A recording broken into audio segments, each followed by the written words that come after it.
bike tries to sort of wheelie, the front end extends, the rear end gets compressed or squats down. How or why you need to change your suspension on the bike, and how you tell the difference between what you should do and shouldn't do. You have to sort of lightly use the clutch, not exactly pull it in because that's coasting.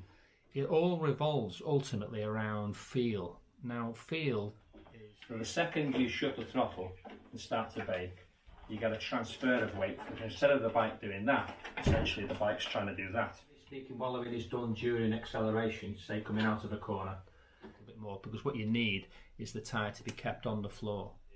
And you end up with something off eBay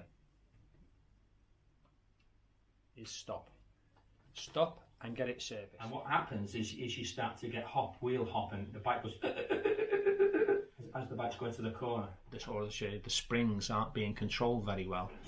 The bike just comes off the floor like this.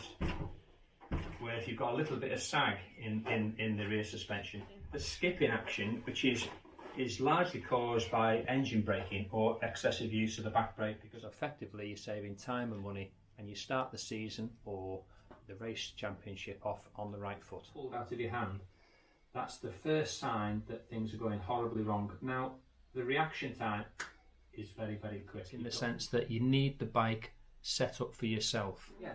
Front end grip is slightly more problematic. Front end grip, generally speaking, is you arrive at a corner. Out of interest, if the bike is bottoming out and the rest of the bike's great everywhere else, a little thing you can try is maybe that sudden release can cause all sorts of problems. So, now the basics of suspension, you've got damping and springs. I can't express that enough, how important that is. 2 or 3 clicks at a time. On average, if you just do 1 click, I defy almost anybody to tell 1 click of suspension, or even 2 clicks sometimes. And what happens is the handlebars don't actually turn that much when you're going round the corner, they'll turn a few degrees. Now for me, when I'm out on a bike which is set up, I have warmed it up, I'm riding generally quite consistently, but the big thing is the feel of it all. If you're not feeling for it and listening to what the bike's got to tell you, if you're not listening to the bike, all the will in the world, all the stories in the world won't help you. Problem. But if at one particular corner where there happens to be a bump when you stood on the brakes and you're particularly braking really, really hard, and you hit a bump and it bottoms out just a little bit, this is where the feel thing really starts to kick in.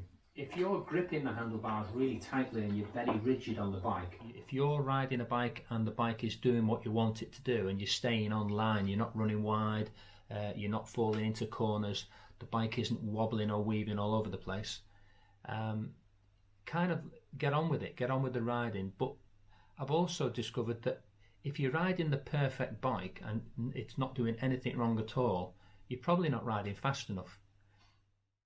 Get on board for just $5 a month to see my exclusive content. But if you like what I do, you can subscribe on higher tiers for greater rewards.